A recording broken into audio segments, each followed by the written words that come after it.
Welcome to By the Way with Beth and Stacey. I am Beth Cooper. I'm Stacey Earlywine, and I forgot what it's like to have a kindergartner at the end of the school year. Oh my gosh. Oh boy, I picked... Antsy? Is he antsy? Oh boy, I picked Jack up today.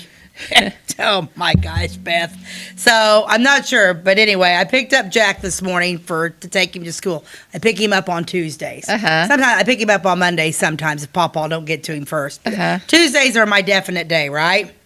So I pick him up, the garage door open. Oh man, he comes out. He's like, whoop, whoop, whoop, whoop, whoop, whoop, whoop, whoop, whoop. And I'm like, so? And I get out the car. I'm like, what's going on? He's like, y'all, we're going camping. Oh. I said, you are? He said, yeah. I said, where are you going? At school. Oh. I said, you're going camping? He said, yeah, we're going camping. We're going camping at school. I said, you are? I said, well, how are you going camping? He said, Mom and I went to the dollar store last night, and I got a cool strawberry tarp.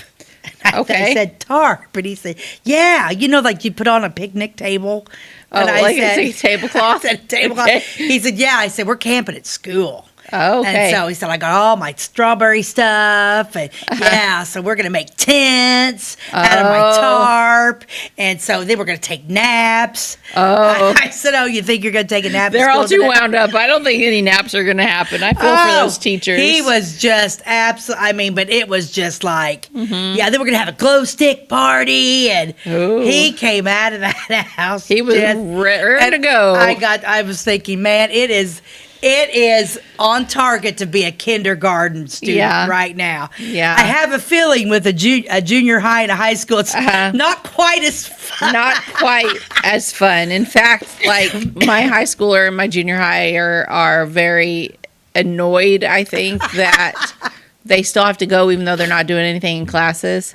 So like all of the work, for those that don't remember these days, all of the work has been turned in. Almost all of the grades in each class are finalized already. There's still a week to go, but there's like nothing left to do this week because all the work is actually done. So what are they doing? They're watching movies.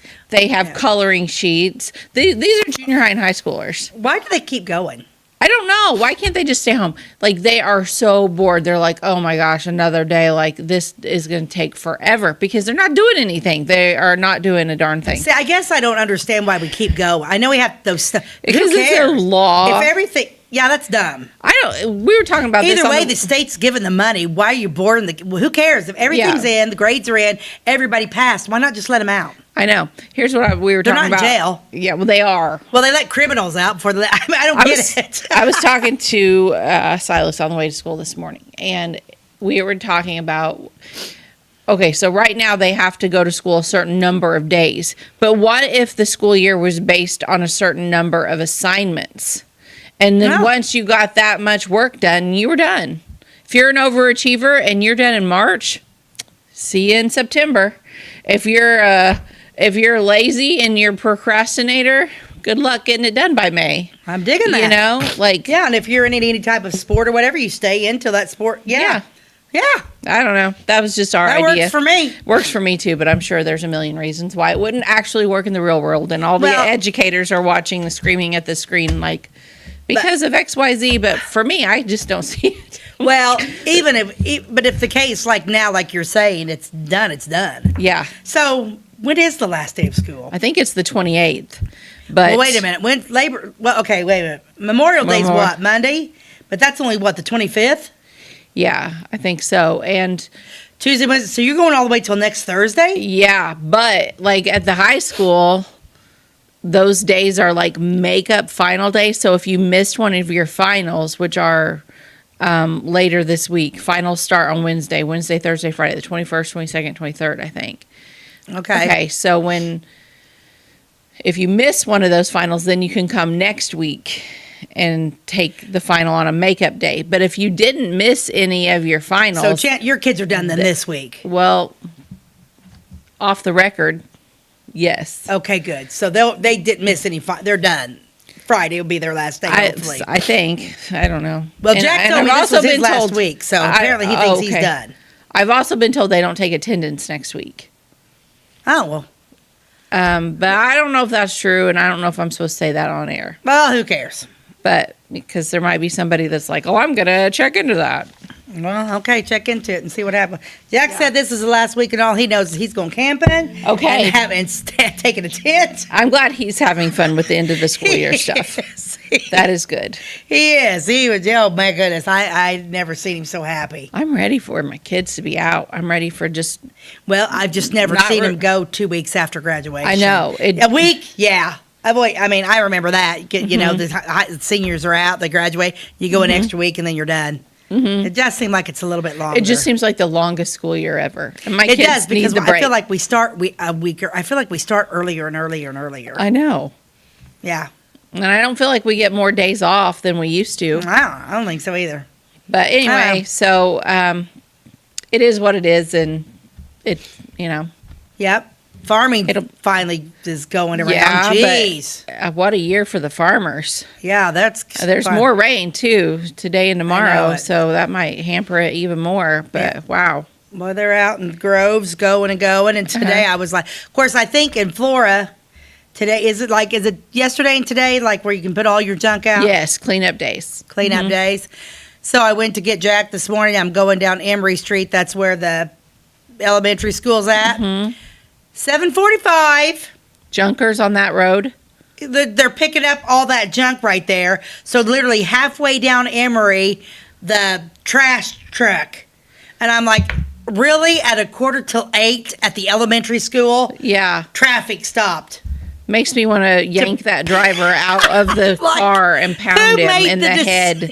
That's so stupid. Same thing the other Don't day. be in the south end of town. Just wait until 8:15 to do Emory Street. The other day, I kid you not, this was Route 50 at the intersection there by the hospital and the junior high. Oh. For those of you who don't drop anyone off at the junior high in the mornings, if you're at that intersection between like 7:45 and maybe 8:15, it's chaos. Don't go. There's all these semi trucks that are leaving the industrial park trying to get out right there, plus all the junior high traffic, plus people that are going to early appointments at the hospital. It's very, very busy. The other day, the state workers took that time period to go and fill in some little cracks along the highway. No. They had that intersection completely at a standstill while they're out there like sprinkling sand and stuff into these cracks. To the men that are doing that, thank you for doing your job. We do appreciate you. Don't do it by a school right at 8:00 in the morning. That's like, what in the world could you have picked a worse time? Oh yeah, there's got to be other cracks that you can go fix. Go on somewhere else. Come back to this at like 8:30. I seriously, because I literally was like, I seriously came back, and it was like right there halfway, and I was like, you've got to be kidding me. Of course, they're out because they're picking up everybody's, and I'm like, are you kidding? 7:45, and there's 20 cars. You know, I think I would have noticed that, got in the car and been like, we're going to go around the block, do the next block, come back to this one. Oh, yeah. And of course, some people, they're already in it because you wouldn't notice till you've already got off Vincennes. And then you're like, as soon as I got there, I was just like, I'm going around. I could hit that Lincoln Street short. And I was like, I had a road, but once you turn off on Vincennes. On Vincennes, and if you turn and somebody turns behind you. And that Emory Street is very narrow. You're not backing up. You're not going anywhere because the next road you can turn off is that little Lincoln Street. And because that truck was like, like after you go and you're going south and you pass the church and you're right where it's kind of like that little trailer park is. It was boom, right smack there in that trailer park. I was like, who made the decision to do this? Not cool. Yeah. And I have road rage though. Oh, I do too. In the morning. Yeah. And so that irritated me. So I had to backtrack. Made it there. Then I made my way back around. And then I'm going. And then if you don't have to be on Emory Street in the morning, don't do it. If you don't have to be by the junior high, don't go there. If you don't have to be by the high school, don't road trip in the morning. Yeah. And, it's 30 minutes. Okay. Well, apparently somebody's like right there by the overpass there by Fergus Paws. Some idiot's like, taking his time, and he turns there by Fergus Paws. I'm thinking, he's going to the junior high. Oh, no. Then he turns back and goes west. And I'm like, really? You're going around the block? He's just out cruising at that time, going way below the speed limit. Those are people that, need to go live somewhere else. Don't do that. And so I'm speeding up, going to junior high, and I'm behind somebody that I've been following since, the elementary school. And so this person's turning to go into the junior high, and it's like, there's a car that just literally turned off the highway, but she waits. And I'm like, turn! Turn! You're on the south side of that south, you got two parking. I know. I'm like, turn! She didn't, or whoever it was didn't. And wait, I'm like, oh. So she waited, and then, of course, so that one passed over there. There's 2 or 3, and then, there was another one in that same, and I'm like, well, there's somebody coming. Somebody's at the old CVS. You might want to wait. Yeah, somebody's about 3 miles away. You might want to wait to turn.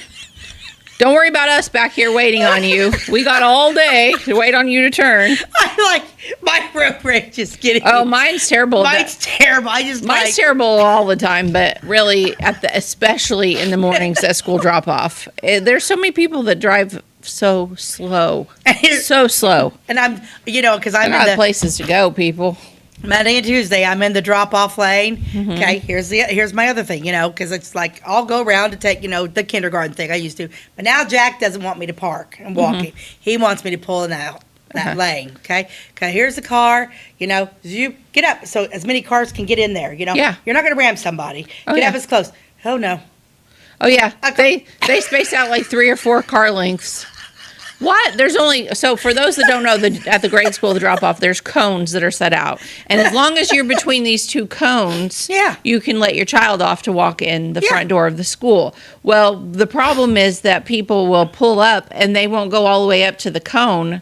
They'll just randomly stop as close to the door as they can to let their precious little baby out as close to the door. And it was like, if you just would scoot up like 2 more car lengths, all these people behind you could also let their car out, and the line would just dissipate because all these people were doing it simultaneously. Yeah. But no one... and there's like 2 car lengths between every... It's like, no, just get up and they're... Oh, I know. So I did that drop-off lane for years, and I really, really wanted to volunteer my services to the Flora School District and offer to be in charge of that. There's a very nice lady that's out there that does it. And before that, there was another nice lady that did it. And they are too nice. They're 2 nice ladies, okay? So when people break the rules, they just kind of are like, oh, like they might wave them on a little bit, and then they just kind of roll their eyes like, it is what it is. No. I would be everybody's most hated person. You would be. And I would be like, roll down the window. Roll down the window. You see this cone? You scoot on up. Okay? And then, after I gave them a talking to a few times, maybe they'd finally figure it out. They would hate you so bad. I don't care. Like, somebody needs to have enough cojones to go do that. That's the other thing. Because then, so we had the First Christian Church. Carrie Thackeray had her 6K for the water thing, which is a great thing. She stuck me on Emory. Worthy. I saw you. So I'm on Worthy, right? And I'm there, and there's people, orange shirts everywhere, right? Yeah. Don't drive like a madman. Slow down. That's when you do slow down, right? Because there's tons of people in the road. That would be a good reason to slow down. Anything else? Becky Wiley comes up, because she's ESDA. I'm there at the water tower. Arwen Smith is over it, so her mom drops her off with me. And people are slowing down. They're doing good. It's like, I'm waving, I'm a nice person, whatever. This person starts barreling down. I'm like, slow down, and then she gets ready to stop, like, slow down. Of course, I'm like, and Becky's like, I need to give you a badge. And I'm like, slow down. I'm stepping in front of traffic. Well, there's children there walking in the road and along the sidewalk, that's a really good reason to go slow. Yeah, that's a good reason to go slow. And it was a Saturday, not a school morning. It's a Saturday, not a school morning. At 8 a.m. Calm down. Yeah, so. Oh, gosh. Well, now you know how we feel about all that. I have my moments. Yeah, me too. Hooey. All right, let's see an ad. What you got? Let's see an ad. Well, I know you're going to talk a little bit about Route 60, Route 50. Route 50. So I thought, I bet on Route 50 you can get yourself some frosty old-fashioned root beer. Oh, that's so cute. Isn't he cute? You'll love it. You'll love it. Frosty old-fashioned root beer. Have you ever heard of this brand? What is this? Is this like it's not a picture. It's an actual cutout? Yeah. Cute. I don't know what I don't know what the point of the root beer. This was the ad. This was the actual ad. Okay. So I don't know what the point of the ad, unless it's just I don't know what the point of the ruler is. I just thought he was really cute, and I never heard of Frosty Old Fashioned Root Beer because I'm an A&W. You hear of A&Ws. Do you remember back when Duke's was actually A&W root beer? Do you remember that? No. Before it was Duke's, whoever owned it prior, it was actually A&W used to be, it was a hamburger stand. Oh. A&W was, and A&W had their own brand of root beer. Okay. A&W root beer, which I think you can still buy Yeah, A&W you can still root buy beer. that. But A&W is also a hamburger joint too. Uh-huh. So, and I found this little ad that says you'll love it. Frosty Old Fashioned Root Beer. So, Ty, Google Frosty Old Fashioned, and Frosty's with an IE at the end. Frosty Old Fashioned Root Beer, and see if it's still in existence. So is that supposed to be Santa Claus or something? Since I don't think so. Frosty? I don't know. It's Do you just think Mr. it's Frosty? Santa? I don't know. Yeah. I feel like this is a picture of like a cardboard cutout or something that was for sale. Like, You can? Really? You can get it at Flora IGA. Flora IGA has Frosty root beer. Okay, Are you thank you, kidding? Abby. Well, everybody go check out Frosty root beer at Flora IGA and come back to us and let us know. Ooh, if I it may is have to good. go get one just Yeah, to I might try one too. Huh. I like had root no beer. idea. It's not something I drink often, but I do like every it. once in a while I get a hankering. Uh-huh. I like root beer floats sometimes. That's too. something I probably haven't had one in 10 years. 20 Yeah, I probably years, haven't had one in 10 years either, but it always sounds good. It does sound good. So you can still get Frosty root beer. Everybody go out and get you one. Okay. Awesome. That was a good one. Yeah, that was a fun ad. Yeah, I found that. I thought, well, that's kind of cute. Yeah, absolutely. Something different. I didn't know you could still get it. But Okay. we're going to take a commercial break, and Beth's going to talk about more Route 50 stuff. Okay. We'll be right back. At your locally owned Napa Auto Parts stores in Flora and Louisville, you can count on experts to have the solutions to keep you running on the road or in the field. More than just your car, the Napa Auto Parts stores in Flora and Louisville carry a large inventory of Napa products for farms, heavy trucks, and just about everything that moves. Experienced associates understand your needs and are ready to help with the perfect part at a great value. That's Napa Know-How at your locally owned Napa Auto Parts stores in Flora and Louisville. Briscoe Surplus Sales on the northeast edge of Flora is your one-stop do-it-all shop. Looking for rugged boots and footwear from great brands like Lacrosse, Rocky, and Carolina? They're there. How about top-notch small engine parts and service? Briscoe Surplus Sales has it. Whether you're wiring your switches or switching your wiring, Briscoe Surplus Sales has the solution and the know-how to help you get the job done right the first time. Briscoe Surplus Sales, your one-stop do-it-all shop. We like technology at Flora Savings Bank. Here's what you can accomplish in our mobile banking app in less than 30 seconds. See account balances in your transactions, set up an account alert, make a transfer between accounts, get an alert text message about your transfer, pay a bill, turn your debit card off and then back on. It all happens in the palm of your hand with our free My Bank to Go app. Search My Bank to Go in the App Store or Google Play and give mobile banking a try. Flora Savings Bank, member FDIC and equal housing lender.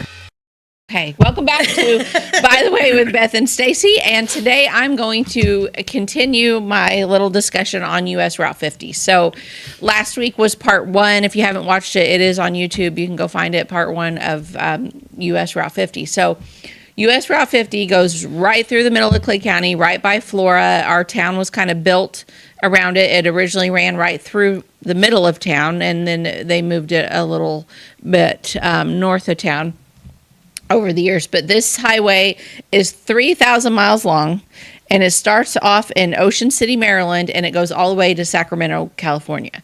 So just to kind of highlight a few of the things in case you missed last week, it was built in 1926. It's 3,019 miles. That 19 can vary a little bit, because just like how it used to go through the middle of our town, old Route 50. Old 50. And now it's new Route 50. That's happened in other towns as well. So the average is around 3,019 miles, but there's been a few little alterations here and there. Yeah, it's almost like if you think about it, like Clay City. Yeah. Like my old shop set on old Route 50. Okay. You know, but it's not usable anymore, so you'd have to jump on new, Right. what you'd go through the intersection then and then Yeah. back and forth. So over the years, it's changed just yeah, a little bit, just but a it's tad. basically the same route. And so last week when I talked about it, we talked about how in Maryland, how it started, and that, you know, it was really a trail at that time that the original settlers used. It wasn't a paved highway yet, because that didn't really happen until later on. But even back then, before it was paved, it was still the main route. It's always been the main route. And it goes right across the middle of our country. And there's so much history around Route 50. And I really had no idea, because I totally take it for granted. It's something I'm on every day. And I just see the number and it's like, I'm on 50. I'm on 50. Right. Like, you don't think about it. Think about it. Oh my gosh, this road has so much going on. And so I started reading these articles about Route 50, and I realized so many things. And then I would pull out little pieces that are in these articles and then dig in deeper. And I'm like, so anyway, today's story is going to be, we're working our way. So last week I talked about the very beginning, or the week before last, really, because we didn't record last week, but we talked about the very beginning of Route 50. Well, I'm going to just kind of work my way west through these articles. Yep. So today we're going to talk about Washington, D.C. and West Virginia. Okay. And then we'll just kind of get closer to Florida. But once I started diving into this, it turned into like national history. So I this is all tied to Clay County, but at the same time, it's tied to the entire world. Right. Like, just wait, okay? I'm waiting. Just wait, you guys. This one got so good. I was just like, oh my gosh. Like, okay. So when we left off last time, we were talking about Annapolis, Maryland. It goes right through there. There's two huge bridges that Route 50 has. Well, I'm going to show you a picture of one of them in Annapolis. Two bridges in Annapolis. But this is Route 50 right through Annapolis. This is a major bridge, and doesn't that look kind of scary? Yeah, it looks like it needs some work. That one goes right over the Ohio, I believe. The other one goes over the Potomac.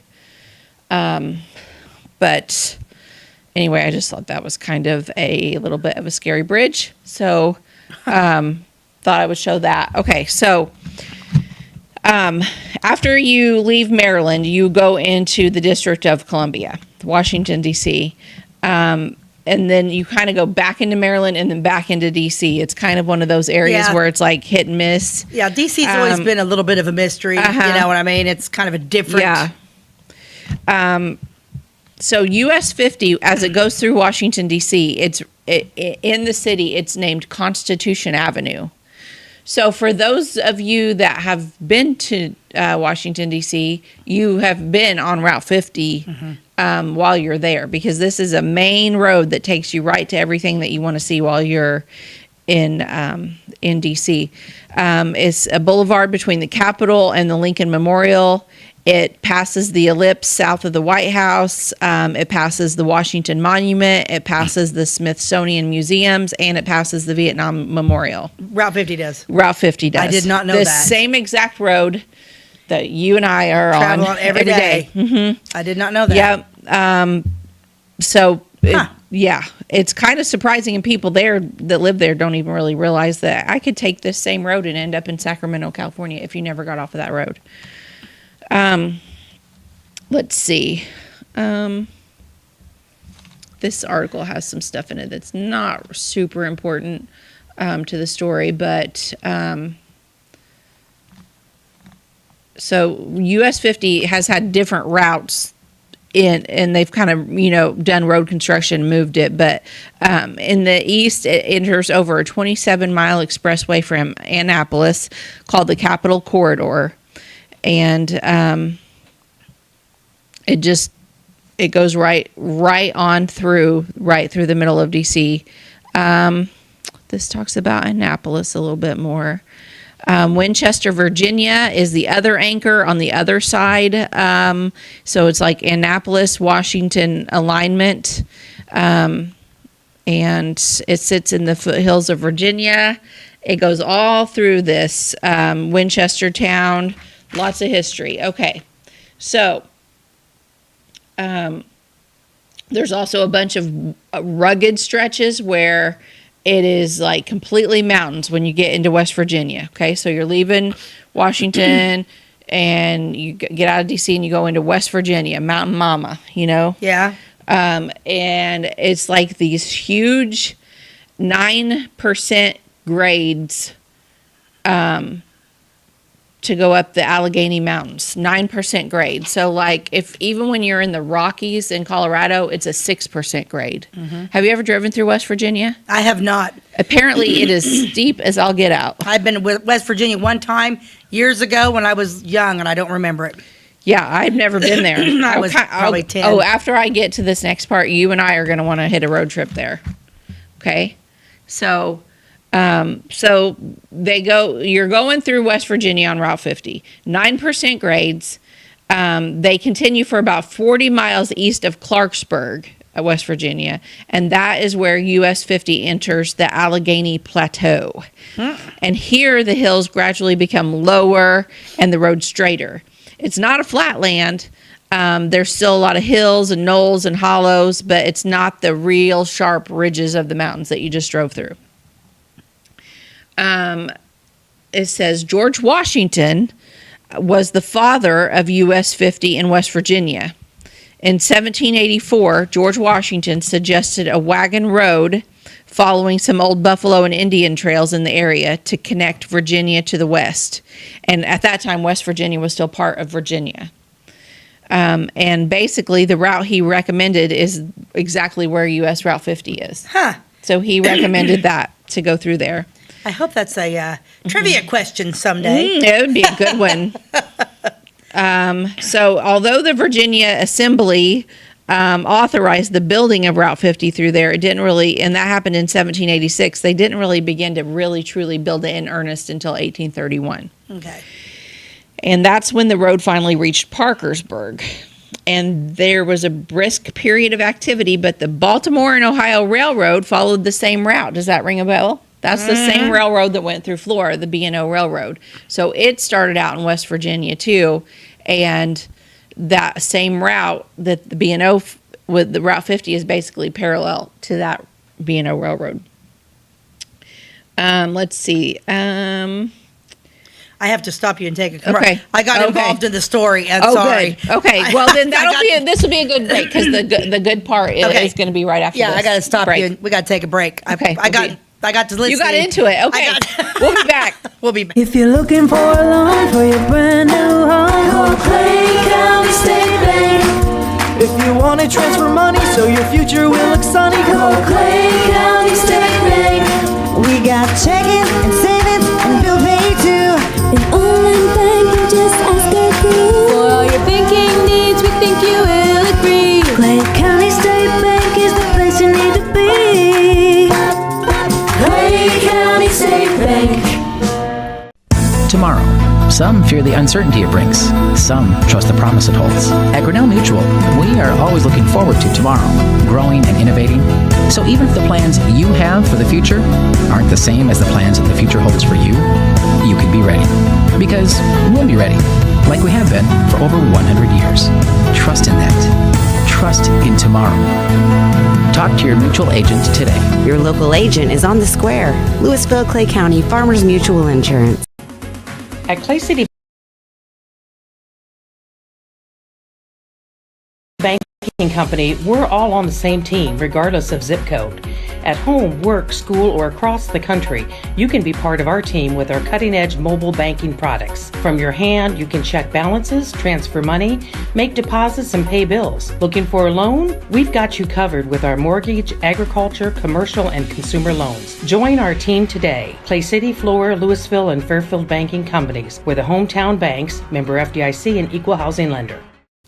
Welcome back to By the Way with Beth and Stacey. So I'm talking about Route 50 and how it goes right through Clay County, but it goes through so many other things and how the history of it is so fascinating. So when I was talking about Washington, D.C., though, I forgot to show you these pictures. Not that one, Ty. There's a couple, one of some of the monuments in Washington, D.C., the White House and the Capitol building. Let's see if he can find those. Yes, that's one. Okay, so this is taken from Route 50. You can see they're out there in the front yard. Well, this it's kind of from the I don't know. Have you been to Washington? No, Have you been there? They're out there doing yard work in this photo, which is kind of blocking it. But this was taken from sitting on Route 50. So Have you been to Washington, D.C.? I haven't no. either, but I'd like to go. I think it's interesting. Like this is the same road that's in our town, and you can just See the go White right- House. Yeah, okay. And then the other one from Route 50. Yeah, right here, the Capitol. cool. That's taken from Route 50. So You just don't think about it. yeah, no, you really don't. Every But time that's a you get on that beautiful road and photo. go to Walmart, Yep, that road leads you to President Trump. yeah, sure does, sure does. So Cool. okay, That's neat. so where I'm going to go back to where I was in West Virginia. Okay, and you get to this town called Parkersburg. It is on the Ohio River. And in the Ohio River around Parkersburg is this place called Blennerhassett Island. Have you ever heard of it? No. Blennerhassett Island. It is a big island in the middle of the Ohio River. And it has a ton of histories. It was once owned by a man named Harmon Blennerhassett. Okay? Why don't we know this name? Because it's going to be a really fascinating story. I don't know. I think probably for years and years, people did know the story of Harmon Blennerhassett, but then it just got lost in history, and people today don't care as much about history. But okay, so he got involved with this scandal that I'm going to go into here in a minute. But first, I'm going to talk about this island, Stacey, because you and I are going to want to go there. Okay. So this Blennerhassett Island, right off of Route 50. And you have to get on a ferry, and then this ferry boat takes you out there. And the ferry, it doesn't look like the ferry at Cave and Rock. It looks like one of those old-time paddle boat things with the... Oh, yeah? It's real cute. It's real, like, visitor-friendly. Like, it has a, And then you get to the island, there's 2 or 3 different houses on the island. Back in the Revolutionary War days, it was kind of split into 2, and Harmon Blassett owned one end and somebody else owned the other end. But it's pretty big, and now it's a state park. Okay, and the home of Harmon Blassett burnt down, like way back in the 1800s. But they have rebuilt it and reconstructed it exactly how it would have been when he was there. And so I'm going to show you some pictures of this house. Okay. Because it's extraordinary. Okay, let's start with that one, Ty. Oh, Yes. wow. So this is the home of Harmon Blassett. Blennerhassett. Oh, And, man. How gorgeous is that? Now, from the way I understand the articles I've read, this is a reconstruction of it because his actually burnt. But it's beautiful. There's other beautiful homes on the island. The whole island is picturesque. Okay, let's and look at that blue sky. And Oh, it's that's just perfect. I know. Okay, let's. I love see the green next. shutters. Yeah. Okay, so this is you can tour the whole thing. This is the kitchen area. With the fake food laid out. And I don't know why the trim around the windows is painted neon green, but I kind of dig it. I mean, it works. Kind of works. Yeah. That's what I was thinking, too. Okay, next picture. Oh, my gosh. Oh, Yeah. boy. Isn't that beautiful? Those lime walls work with it, don't I they? know. Wow. Yeah, they have a whole lime my sherbet gosh. kind of thing going on, but I like it. Oh, boy. Yeah. These pictures are taken from someone's blog, and that was her husband. That is and she beautiful. said that he looks like he's contemplating buying it for her. Yeah, I think so. Yeah. I'm sure that would be what Jim would be looking like, too. He's thinking, gosh, how did they do this? How do they do? Oh, wow. Okay, thank you, Ty. Man. Next picture. This Oh. one. Isn't that gorgeous? It reminds me of a spider web. It does. But it's just beautiful. That is gorgeous. Yeah, I love old homes. And this Me one too. is like dying for me to visit it. Gosh. Yes, isn't that beautiful? So again, home of Harmon Blennerhassett. That's a weird Blenner- name. Yes, it is. I'll spell it for you. Blennerhassett.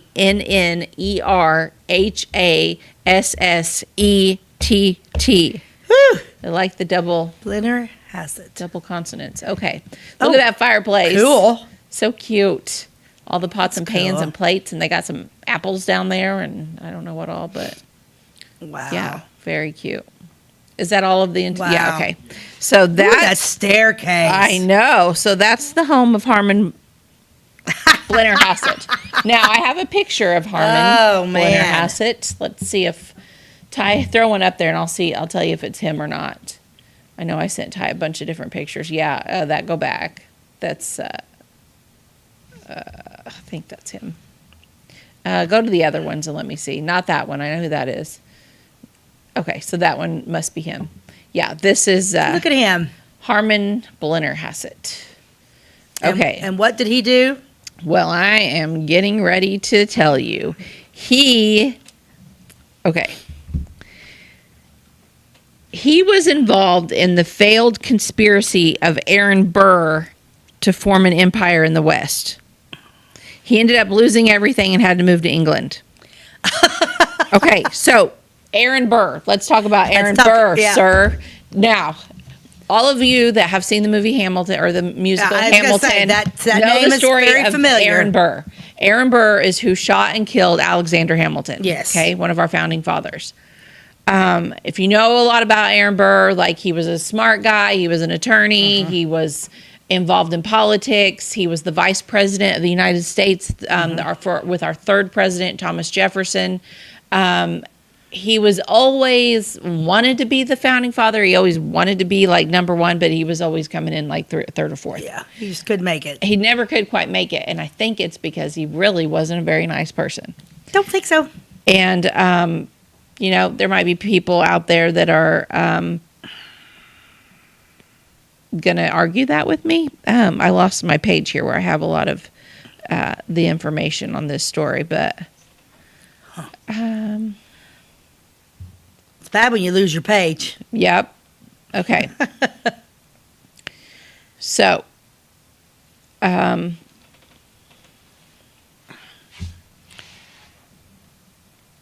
You might find it, you might not. Yes. So I'm going to talk about Aaron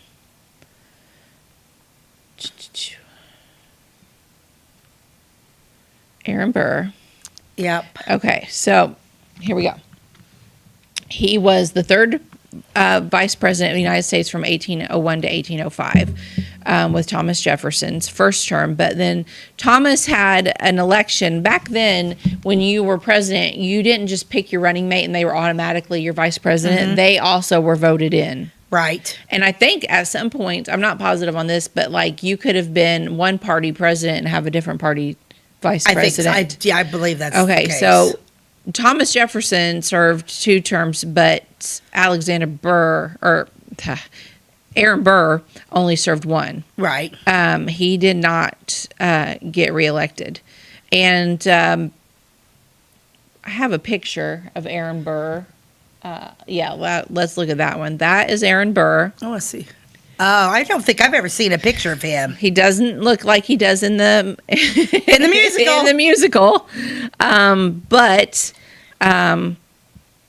Okay, so let me get to the part where it talks about this treason that happened. The Burr conspiracy. The Burr conspiracy. Because they're both to blame. This Harmon Blennerhassett and Aaron Burr.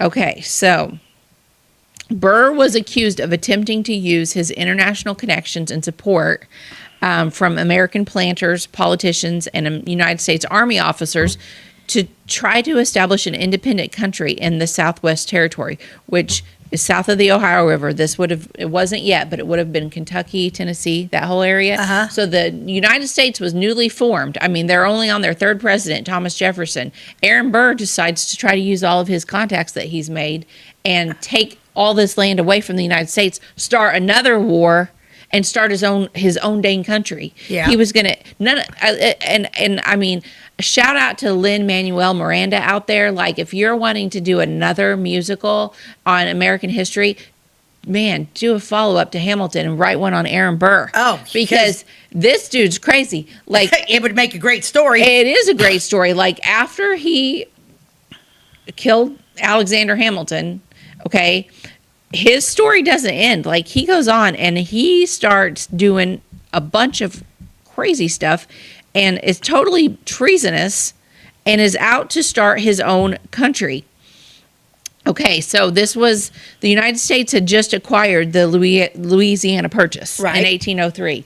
So the United States had all this land, and Aaron Burr decides that he's going to take it over, basically, without Thomas Jefferson really knowing what he was up to until it was too late. And so this is called the Burr Conspiracy. Burr's version of it was that I was going to farm that 40,000 acres. I was going to have a farm down there. And this would have been like Kentucky, Tennessee, into Texas. This, and Spain had owned some of that. And he was in talks. He was meeting with Spain to acquire this land. In February of 1807, Aaron Burr was arrested on President Jefferson's orders and charged and indicted for treason. So President Jefferson had his former vice president arrested for treason. Yeah. Did anyone remember this from history? I don't think they ever talked about it. I don't remember it. I don't remember it either. He ended up being acquitted of treason in a trial due to the lack of detailed specificity of the 1787 text in the United States Constitution about any alleged crimes of treason, the fiasco. Basically, he got out of it on a technicality because it wasn't worded like, basically, if they would have let him just take one more step into trying to fight them for this land, then it definitely would have been treason. But they caught him a little early in the game, and then he's like, well, you can't prove it because I didn't actually follow through on any of it. No. So it was like a technicality. They got him. But there's a lot of different theories out there that he was going to take the newly acquired Louisiana Purchase for himself. Others believe he intended to try to conquer Mexico. And then there was even accusations that he was going to try to take over the entire continent of North America after he got Mexico. He had men backing him, and he had a contact down in he was a commanding general of the United States Army named Brigadier General James Wilkinson. Now, Wilkinson was a terrible guy, too. He was evil. Nobody liked him. All kinds of things have came out about him over the years. Not everyone's favorite. He himself had attempted to separate Kentucky and Tennessee from the Union during the 1780s, but he ended up, because Aaron Burr persuaded the president to appoint him as president of the Louisiana Territory. He was not the president, the governor of the Louisiana Territory. So Burr put people that he knew were kind of also corrupt in positions of power down there. So he had this James Wilkinson, who he thought was his friend, be the governor of the Louisiana Purchase. But then him and Wilkinson were in talks. Burr was going to go down there with a whole boatload of men and take over. Okay?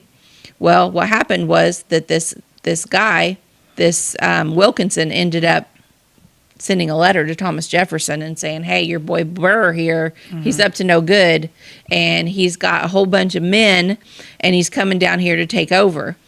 And he had guns and money, and he had men. He had like backing. $500,000. Gosh. He had the backing and everything. And guess where he was hiding all this stuff? Where? On the little island? On the island, the Blennerhassett Island. That was where he was hiding all of his troops that he had persuaded to come over to his side. All of these ammunitions, all of the things that he needed. And he had the travel route right there, the Ohio River. All they had to do was load their boats, get on the Ohio River, and boom, boom. They're in New Orleans, they're in the Louisiana Territory, and they're ready to fight and take over. Can you imagine if he'd have been successful? Yeah. So it would have been a completely different world. But luckily, there was a few people that hadn't quite followed along. Well, we need to take another commercial break. Okay, we'll be right back. Gosh. Do you bowl like this? That's great. Do you bowl like this? That's great too. That's because whether you're a pro or you just want to have a lot of fun, at Peggle's Silver Dollar Lanes, we have a lane for you. We have Galaxy Bowling, gaming for kids and adults, Joe's Pizza, a full bar, darts, pool, and fresh and clean bowling shoes. Boy, does that smell nice. So come on down to Peggle Silver Dollar Lanes in Effingham, where we have a lane for you. My name is Robin Stanford. I own Stanford Marketing. It's a promotional products business along with an embroidery business. And we do custom hats, t-shirts, anything, you name it, we can make it. People like that we do stuff in-house and we can actually make things here and that we're not contracting the work out to other places. We never say no. We always try to find a way to do it. If anybody can do it, we can do it. We are hardworking women, that is for sure. Come to Stanford Marketing in Flora for all your custom and promotional needs. Give me all your lumber. Doors, paint, windows, electrical, plumbing, and much more. Oh yeah, give me all your guns too. John Lucas. What? You better be dreaming about all the stuff we sell here at Zink Building Center. Oh, I would. Zink Building Center in Louisville on Route 45. It's a cool place.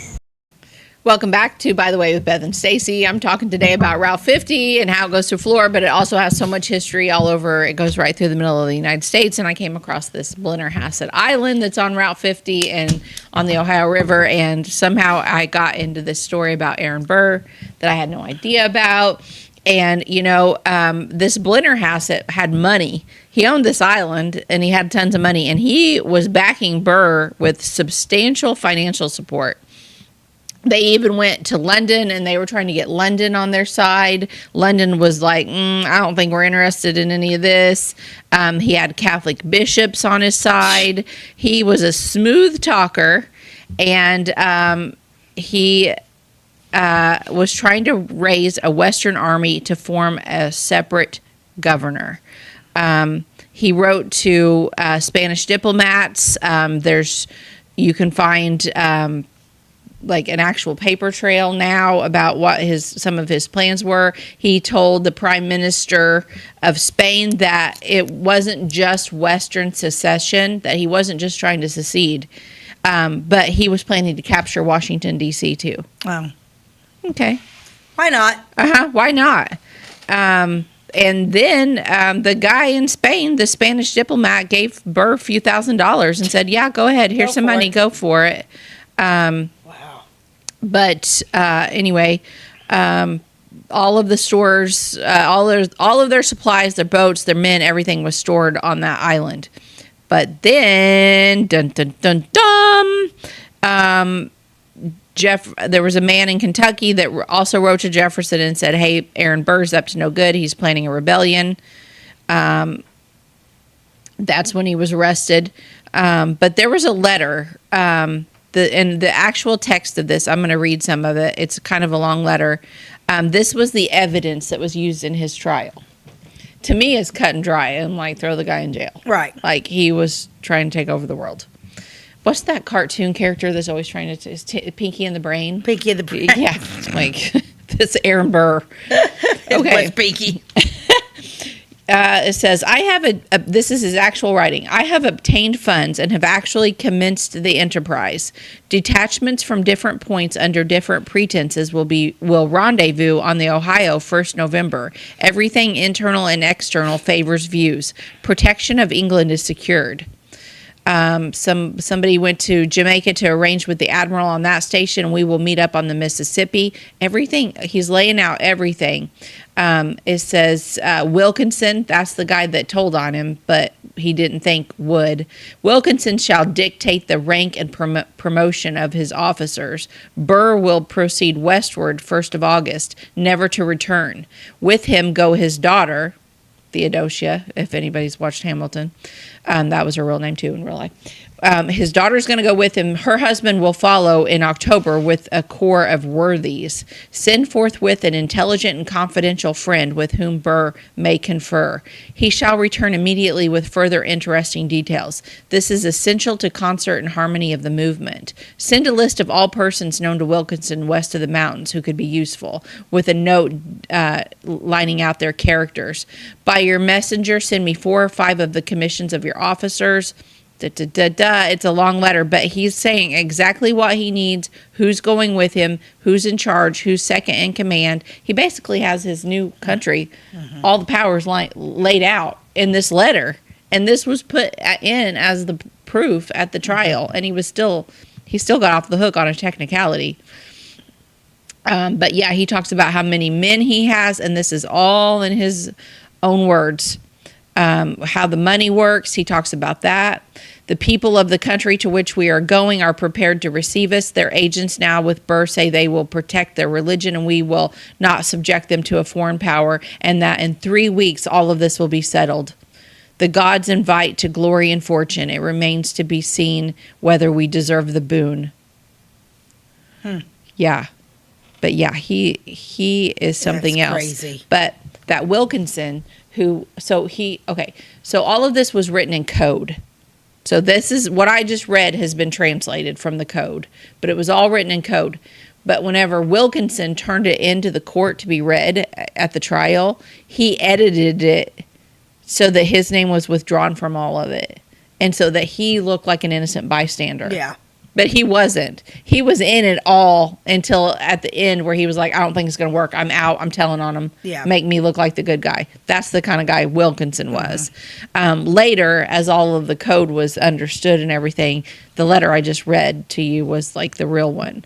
But yeah, Burr was going to overthrow the administration and conspire against the state.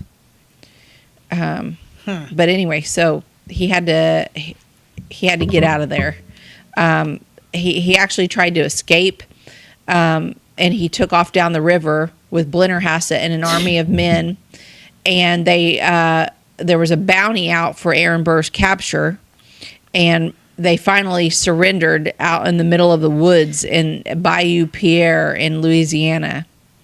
But then he escaped again into the wilderness. He lived in the wilderness for a while, and then he was recaptured on February 19th, 1807, and taken back to Virginia to stand trial. Wow.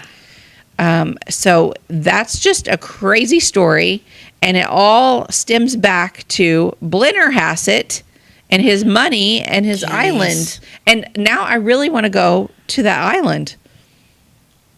Oh, that'd be great. That'd be a great place to visit. Yeah. I mean, oh my gosh, the history there. But anyway, so after Burr lost, he didn't get convicted in court, but he lost the public opinion of him. So he had always been this like high-ranking person in Washington, D.C., but now after all this, his name was Mud. Okay? Yeah. So no one really wanted much to do with him. So he went to Europe for a while, a self-imposed exile for protection. But while he was in Europe, he attempted to start a revolution in Mexico with help from England, and that was denied. So he tried to start another revolution after he was taking in Europe. And, you know, he was one of those guys that helped set up stuff for the Constitution and things, and then he just completely did a 180 on him. Next, he went to France, and he tried to reach out to Napoleon Bonaparte to help him do this revolution in Mexico. And Napoleon, he also wanted to take over the world. Napoleon was like, no, I don't want anything to do with you. I operate by myself. But anyway, Burr eventually returned to the United States. He went back to Washington, D.C., and he became an attorney again under an alias. And he lived and worked in Washington, D.C. as a man named M. Arnott, A-R-N-O-T. Like I am Arnott, him. I don't know.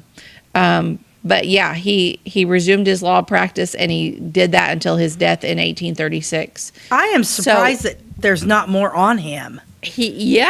So he lived out his life in Washington, D.C. under an alias because no one would do business with him if they knew he was Aaron Burr.